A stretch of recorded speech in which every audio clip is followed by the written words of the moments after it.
The problem is, the biggest problem is that there's an unseen stigma in the word burnout. We have the best sports science, the best coaching programs for the mind, because that's the difference at the highest level. Yet in business, we still have a problem accepting that if I work with a coach or a therapist, that's good for me in the business. And that's crazy because it's a win-win-win when the business, the leadership, and the employees work together in this way.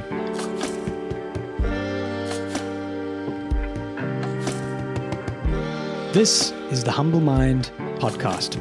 We're a social learning community for curious professionals and entrepreneurs who are seeking to unlock the future version of themselves in the conversations and connections that matter. If you're a member of our community, you get to join our podcast recordings live. You get access to early releases of new clips on our platform, our weekly newsletter, access to group sessions, courses, exclusive workshops, and replays from previous sessions. So don't delay. Check out join.humblemind.co for more. Today, we'll be meeting one of our community members. His name is John Everett, and he's a seasoned business and life coach with over 3 decades of experience in the tech sector. He's worked with major industry giants like Dell, General Electric, and Oracle. And his coaching philosophy is grounded in empowering professionals through goal setting, performance optimization, and future career management in what he calls us entering the age of insecurity. So like me, I think you'll find John's unique approach and insights really making sense of mental fitness and personal sustainability at its core. And I'm really excited to have him with us today, as well as in the community. So welcome, John. Thank you, Alex. I'm glad to be here. It's an honor to have some time to talk with yourself and with the community. Lovely. Great to be wonderful here.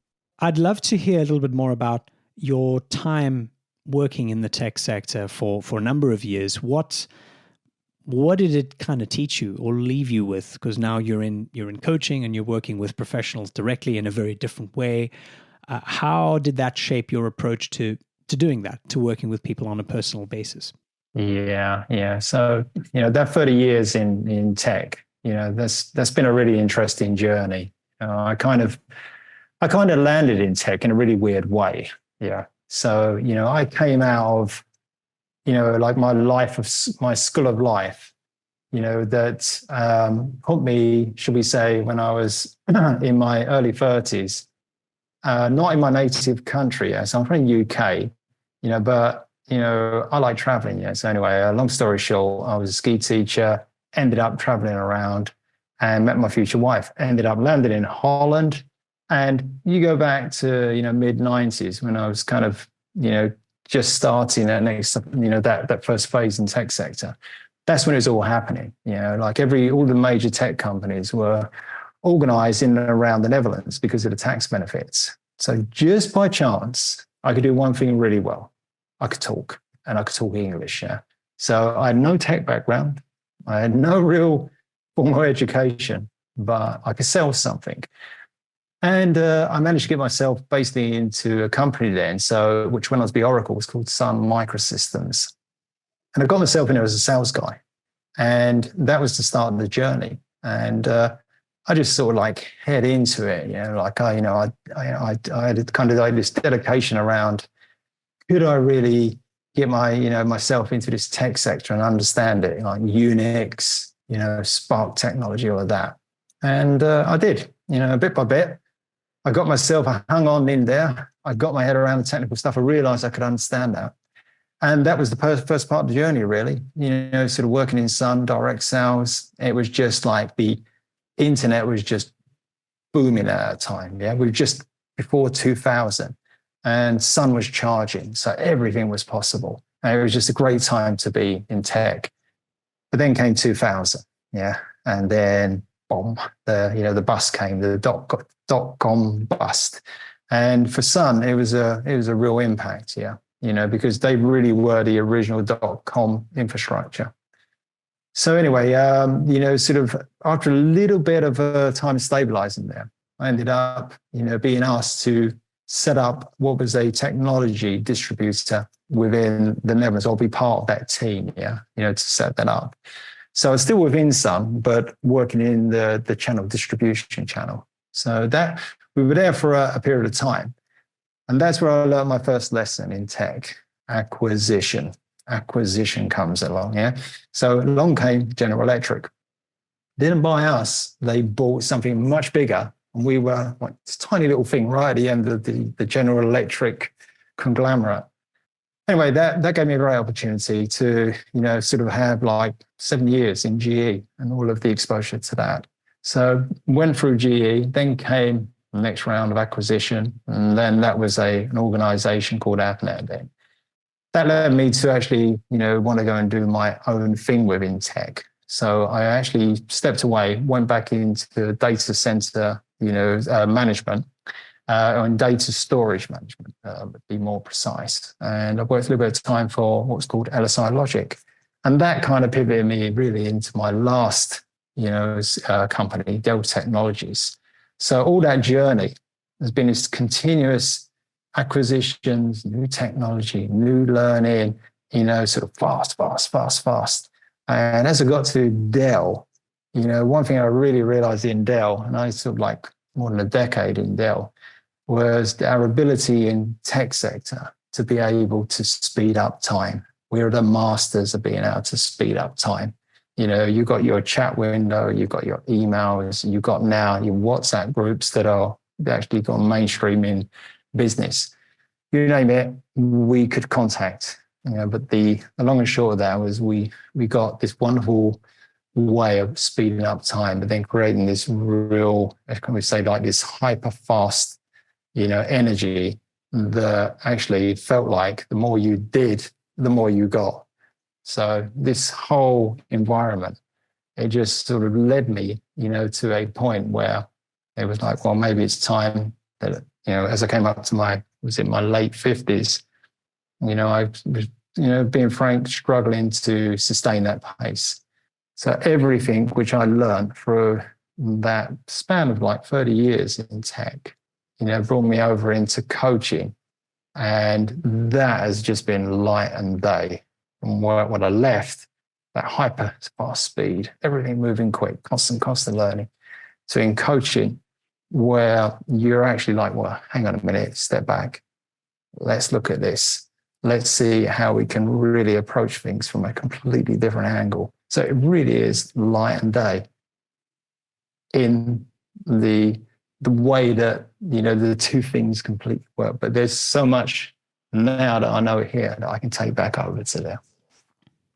So how do you do that then? Because it like you said, night and day, totally different areas, totally different, philosophies even that underpin how people perform and act and think, let's say, generally in the tech sector. And then specifically when you're working with people and trying to get the best out of their mindset, out of how they can get the best out of their capabilities, it is, it is a different kind of kettle of fish. So how do you, is there a way that you've, developed your own kind of methodology or way of thinking around unifying that, or is it about keeping it completely separate? I'm just interested to explore. No, really. The crossover is. I really come, so in the, that sort of 2.5 year transition into coaching, that's really made me deeply think about, that whole approach. And, what I've really landed on is, there's 4 distinct elements that I bring back into tech whenever I'm working with tech. And I predominantly is what I'm doing. But the first one really it's around the trust element. Yeah. When you're in that situation, it's such a fast churn and spin. It's hard to keep that trust, to build trust. Yeah. So the first element I'm always working on wherever I'm, interacting with trust. Yeah. Get the trust.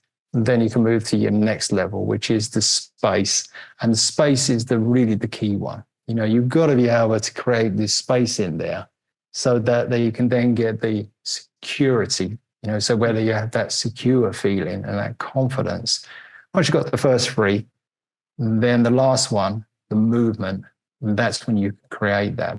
So I do bring it down into them 4 simplistic blocks whenever I'm working with anyone in tech. Now, obviously, there's a lot that you can put into each of them blocks to create that. But for me, that's the 4 key elements that I really, really look to bring into any piece of work that I'm going to do back in tech sector. What do you think most people, or most coaches, shall we say, because it's also become a massive industry, everyone now and their mother is a coach, or trying to be at least. So what do you think separates, good from, let's say, mediocre coaches? Is there a sort of a kind of a vibe, do you think, with the particular person? There needs to be a personal click. Do you think it's about capability and modalities? Like, how do you see the difference between what makes a useful and a really good coach and what makes, maybe a mediocre coach?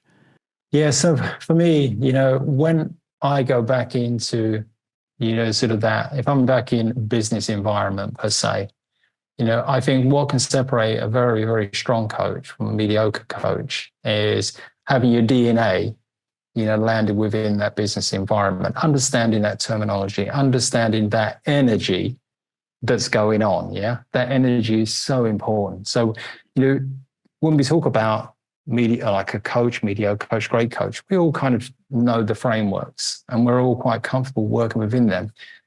But unless you can take that framework and adapt it to that frequency, that energy, that feeling, then you're not going to be impactful. And if you can make that connection, then you can really go to work. So for me, that's really where I can clearly separate myself from other coaches, is purely because of that. I call it my tech DNA, but my business DNA, but then coupled to being able to connect with them individuals that I'm working with what they're feeling. Mm-hmm. You also talk a little bit about the age of insecurity. I think often we're used to seeing, a lot of posts on LinkedIn or Instagram or wherever, in our newsletters about the age of uncertainty. And that seems to be, something that's been brought on over the last couple of years, whether it's technology or pandemics or, a whole cocktail of all of that. But the age of insecurity, can you elaborate a bit on what you mean there and what is this age and why should we think about it as the age of insecurity, and what does that mean for certain people? Yeah. So when your father and my father, or your mum, my mum, went to work, they had a pretty good idea that they're probably going to work for a company for the best part of their life. And the deal was, you were going to go to work, do good work, we'll give you the pensions, we give you the security, and then your exit, nice retirement. The reality is now, and I don't put this on companies or anything, because this is its own dynamic. It's a consequence of globalization. But when you're working within any environment now, to have security as we knew it, it's not there. There's always this insecurity of, is my value strong enough? Is what I'm doing in the company delivering enough productivity, value to them, that I'm not being considered in any change that's happening in the company. Now, I'll give you an example. The last company I'm in, we probably went for about 10 to 11 reorgs in 11 years. So every time you go for a reorg, you're like, okay, what does that mean to me? How do I deal with that? How do I get remotivated? How do I position myself? Well, the first few, you can do that really quite easy, but as you get longer in the tooth, they can become really difficult. So you're always aware that there's going to be a reorg. You're always aware that you've got no real say in how that reorg is going to come to you. So couple that with, you could be earning really good money, and you feel, it's great, but you've got your commitments, you've got your mortgages, you've got all of your, what you have to do. And at any moment, the company can say, we're going to cut the cost and we're going to move to a different location. We're going to go from Europe to China or something like that. Yeah. We're going to just, your role's gone. There's no, there's, nothing you've done wrong, but it's just gone. And what it creates is this age of insecurity, where people become hyper-focused on spending so much of their energy looking, where's this next change? Where's this next real? How am I going to deal with this? And it just drives this underlying feeling that I'm never secure. And then it's reinforced, another set of, settlements for people to go. Yeah. So that's really, how I view, where we are really with the age of insecurity as such. Talk to me a little bit about maybe going underneath that one more layer because the picture you painted makes sense, absolutely. But within that insecurity, just thinking about the individual for a moment, if I'm working at a mid to large size manufacturing or technology company, and there's this reality where every 12 months or so, there's a big organizational change. It means that I might get downsized, or I might get a demotion of some kind, or I'm going to have to be put into a team or a different capacity that I'm not happy about. I'm clearly going to have or be carrying this anxiety and this sort of feeling of sort of maybe even never being enough, or, trying to kind of, deal with the pressure of, well, clearly, my job is going to be absorbed by, someone who's half my age and, makes a fourth of what I make, and so clearly there's a lot there that is a personal burden that people are carrying that I'd imagine comes out in a variety of different anxieties, a different, kind of negative feelings and emotions or states that they carry. Talk to me a little bit about that, like what goes on in the mind there, and how can people be a little bit better equipped at dealing with that? Yeah. So for me, really, when you're in that place, we tend to forget that we've always got a choice. Yeah. One of the classical things that we do within coaching is to make you aware of the choice. But when you're in that place, it becomes very tunneled. Yeah. You could be on this upward curve, for a period of time, everything could be going great. And then all of a sudden you're on this downward curve. Yeah. So the first thing is it becomes almost like a lonely place. So what happens is you start to look around, you start to talk with other individuals. But the problem is you talk with individuals that probably are like-minded. So you've heard like you are the average of the 5 people you most connect with. Well, what then starts to happen? You start to go another level down. So your psyche, your persona starts to become, defensive. It starts to become, it starts to look at the negativity in things. So your perception is actually becoming, this dark place. And at the same time, tech sector workers, they can endure, man. Yeah. They are like, I am head down. I can deal with this. The higher you go up, the leadership, I can deal with this. But they don't have no one to share it with, really to talk to. So all that happens is the feeling gets worse. It translates into really deep anxiety. And this is why now, when you look at the latest stats from Gallup about where we are on high stress levels and burnout, it's nearly 63%. I think this was a US survey of individuals that are showing signs of high stress and burnout. So left unchecked, it just becomes this like downward spiral. Yeah. So that's where I start to come in, and I start to come from where I came from, because I went through that, so it's not like I'm saying it and I'm observing it. I actually went through that from a relatively high level in my role, what I was doing. And it was like, well, there must be a way to get out of this. Yeah. But I left it way too late before I found the way to segue into that, which was then to find a very good coach that I could start to outlet. Yeah. To start to get that, which was extreme stress, out of myself. Because everyone forgets there's 3 parts to stress. There's the stressor, the bit that goes into the middle, and then we forget about the last one. You've got to get it out. Yeah? You've got to talk. You've got to show emotion, or you've got to do something physical, exercise. But you have to do something, and talking is the most powerful thing. So that's really how it manifests, and that's how it manifests in me. Wow. You might remember a couple of months ago we had Jodie Rogers on the podcast, and I know that you were on there as well. And she, much like you, also works with large organizations, and often around the topic of mental fitness, which is its own, large kind of body of different streams of different ways of looking at that, from performance to leadership to dealing with stress and so on. And it seems, I can't remember if she made this point exactly in so many words, but it seems like a lot of the time when organizations and leaderships are starting to pay attention to this problem, which they are, to their credit, it is still sort of seen as a kind of as a sort of a line item, as something that kind of a human resources department needs to now achieve, right? We need to now reduce the stress or, mitigate burnout, as if it's something that doesn't have, how can I say, there's something that needs to kind of be controlled in the same way that you might control expenses or a utility bill, but they're not the same thing, and they require a very individual kind of case.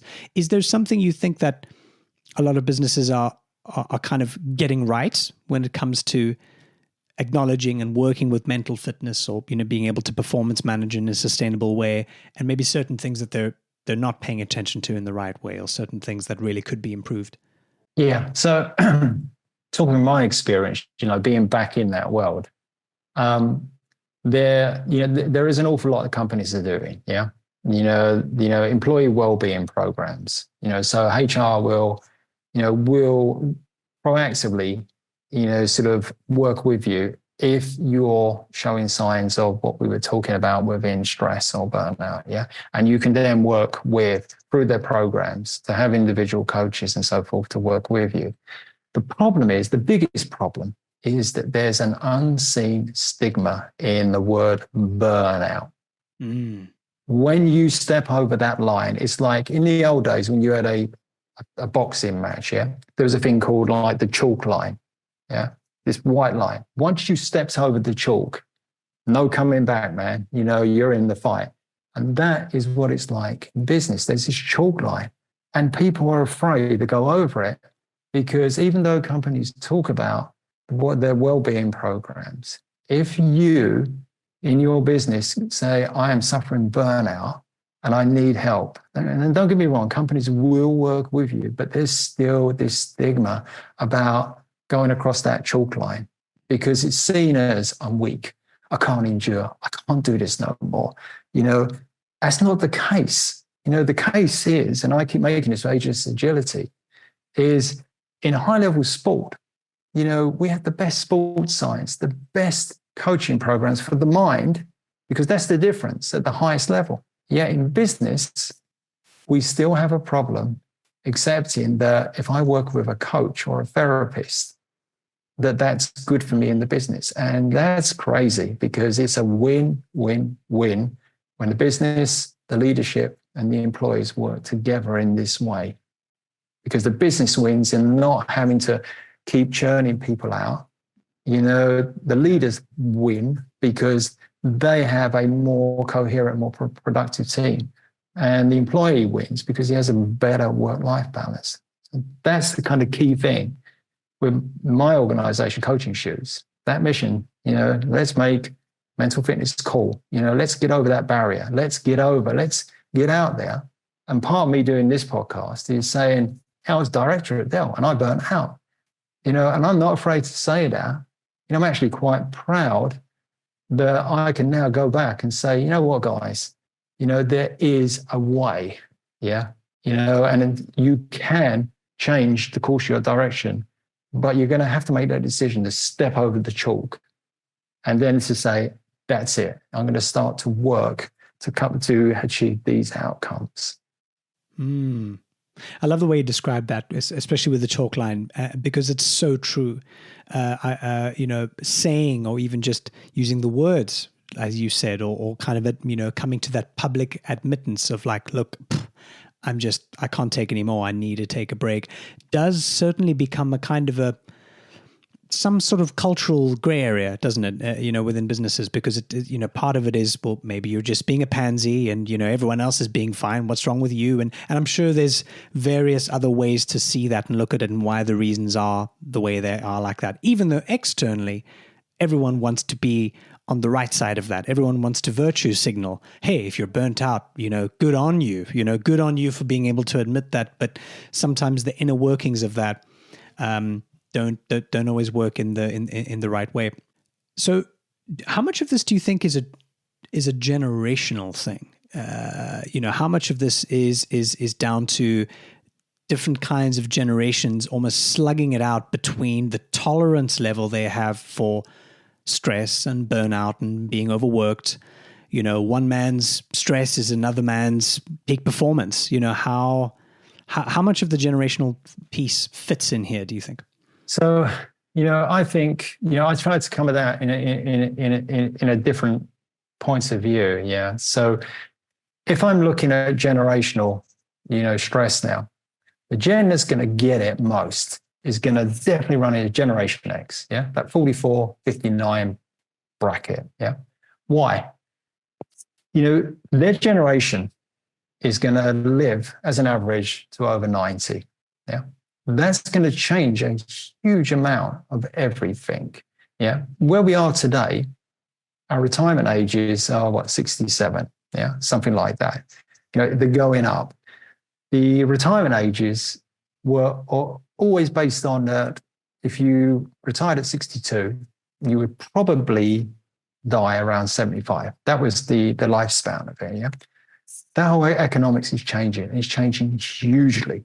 And there's so many things at the moment are impacting it. So Gen X are going to grow, they're going to go up to 90. So the question is, how are you going to then deal with retirement? Yeah. Because a big chunk of them will get a retirement age and be okay. Yeah. They will move through. Okay. And they get a retirement. And then the question is what they would do after. But this 50-something% that come up, to the retirement age and don't have enough funds in their retirement plans, what are they going to do? And how are they going to approach their retirement? So that brings me back to this generation.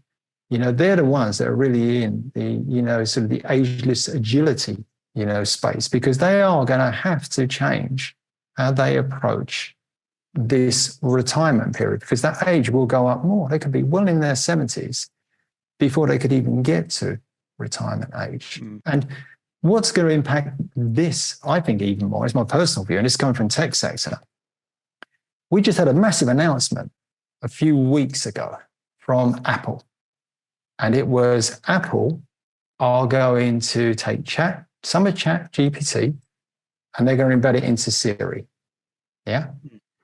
This just reminded me, like anything, about another time back in the 90s when we had the browser wars. But why is this relevant with Apple? Yeah. Because what Apple is now going to do, they are going to bring AI en masse to me, you, and probably 2.2 billion users, because we've all got one of these. We've all got one of these, yeah?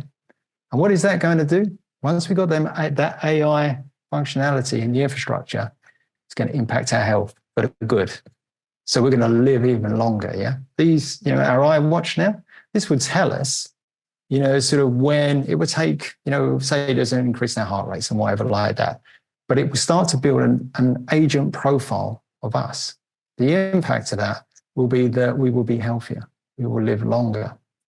So coming back to the question of the generations, how they're going to face these challenges, Generation X are going to have to adapt first to what will it be, how they're going to live their life, a longer, more fulfilled, enriched life after that retirement age. Some with retirement money, some without retirement money. And that's all going to bring us back to how we're going to look at our perceptions and a growth mindset. That's where it's going to start. So you mentioned ageless agility. What is that?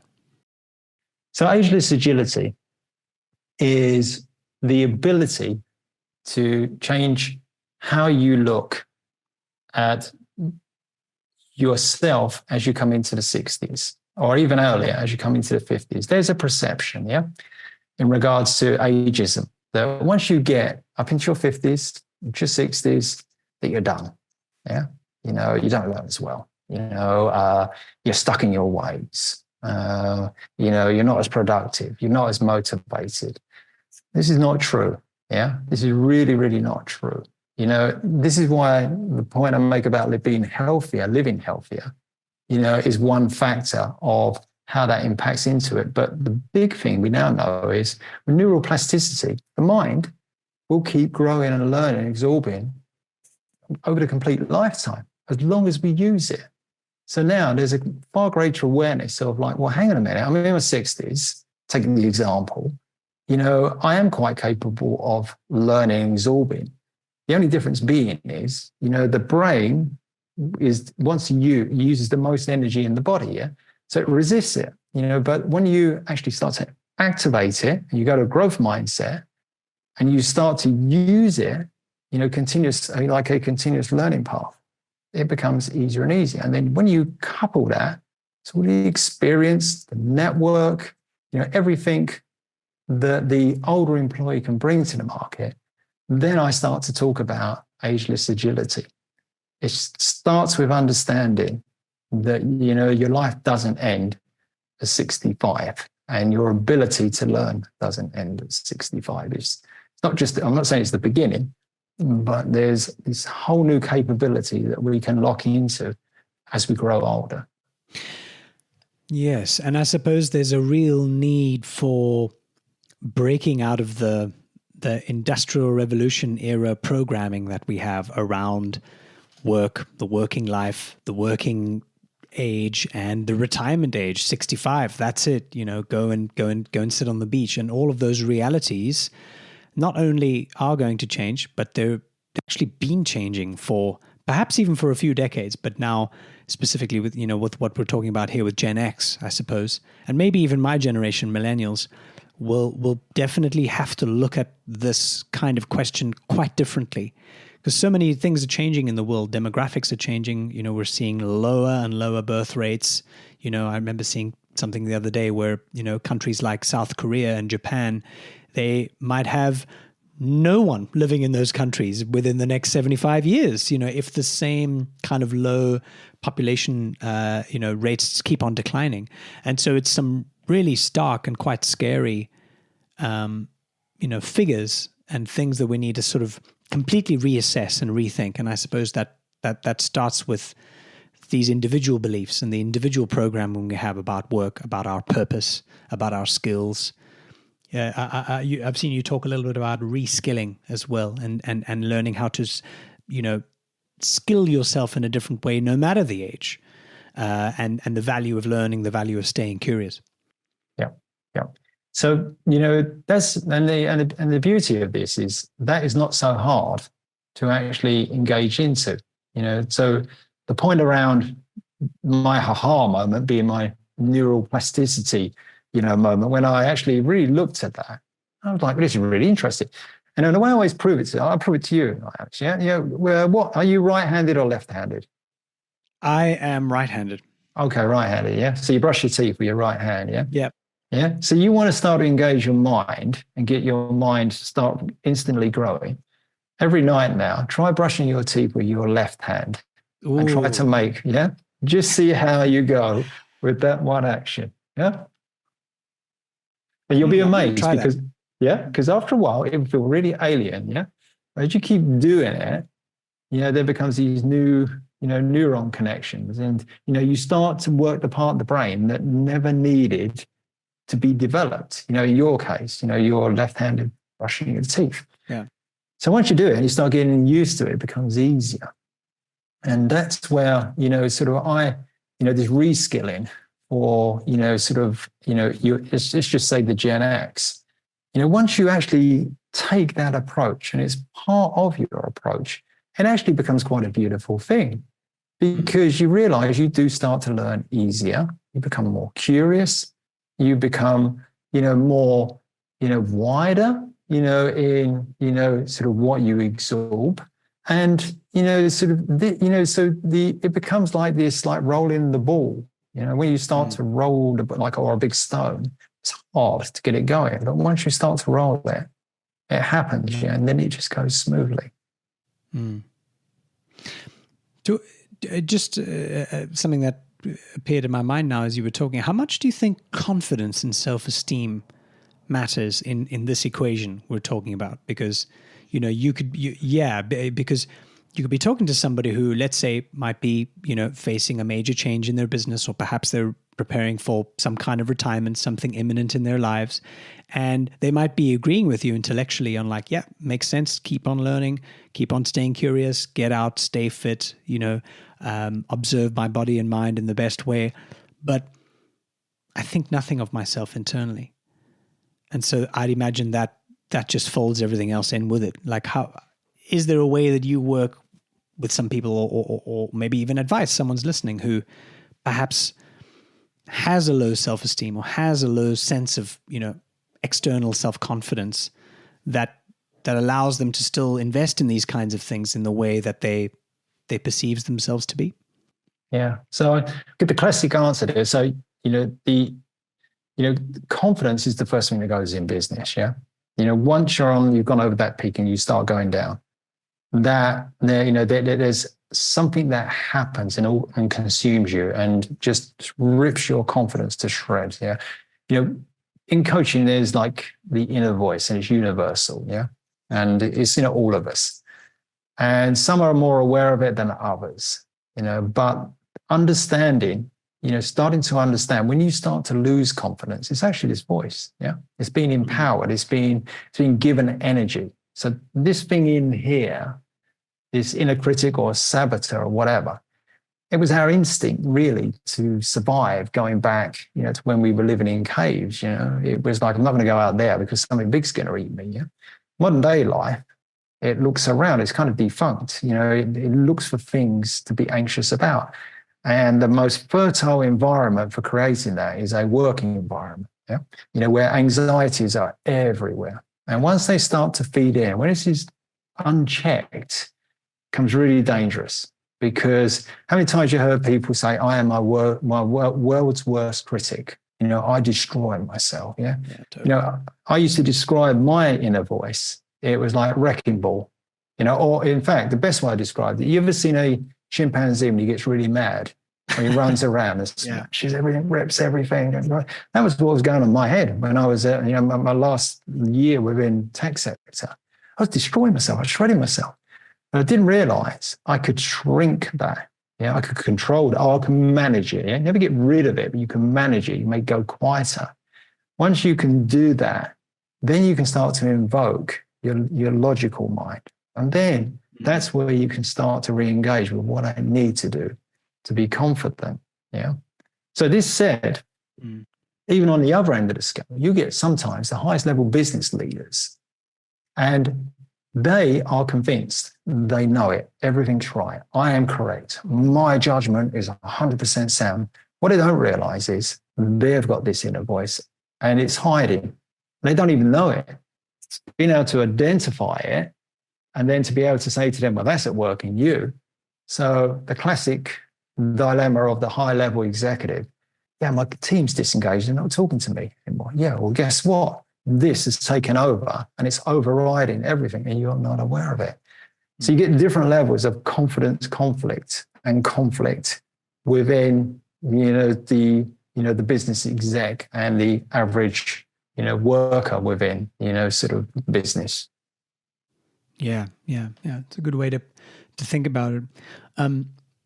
So maybe just to wrap up, you're going to be hosting sessions regularly on Humble Mind, and I know that me and the rest of the community are excited for that. What can we expect from some of your regular sessions? What are the topics or the kinds of questions you're asking yourself, or you're busy researching for yourself that will be something that'll be useful and exciting for some of our community members to look forward to?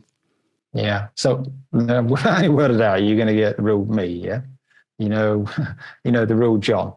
I am going to continuously keep talking about destigmatizing what, sort of burnout, what stress, what that means within business. And I will keep talking about it within a constructive, positive way, because that's the only way we break through. Yeah. So, the themes you'll see me definitely around ageless agility, because there's a whole program concept that's all behind that as I start to build that. There's two other things that I'm very keen on putting out there, is the Confidence Connect piece, so it's good. You were saying, how do we connect with confidence? Confidence Connect and Productivity Pivot. It's going to be the third one. These are going to be the three ones. But the real high level thing I am going to continue to keep champion in is how do we change the discussion around making the work-home life balance equation better, and how do we get business? How do we get, I suppose in the easiest way, how do we get this massive pool of coaching talent that's out there within the broader sense, engaged and connected with this massive pool of individuals that need the support? How do we make that easy? How do we make that connection? Because it's not at the moment. Yeah, it's hard to get them connections. So that's what I'm going to really talk about. And I'm going to keep calling out, things which I think are practical, where how can we get insurance companies to talk about picking up and saying, right, we're going to cover that because that's actually in our, sort of in our interest. How do we get them kind of talking points? So, real world points, but the highest level is going to be around making mental fitness cool, not making it stigmatized. That's where I'm trying to go. I love that. And I think you found a great home and a great support in Humble Mind for helping you champion that very, very worthy cause, and definitely look forward to being on your sessions. I think that there's a lot more to come from you, and really excited to have you as part of our community. If not definitely to, if anything else, certainly to highlight the idea of that having a coach as well, having somebody to talk to.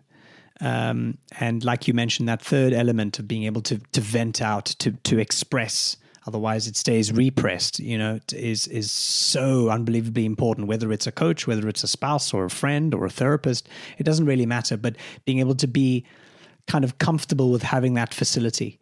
Because I know from my own experience, when I was starting different businesses and having kids left, right, and center, and my own adventures, when I started investing in talking to other people, life improved.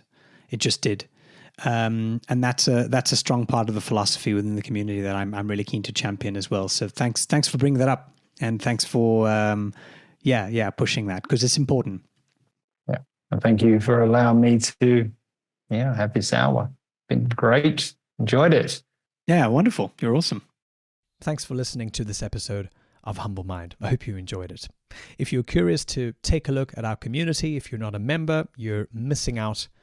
Make sure you head to humblemind.co to check out more and to see what we're up to.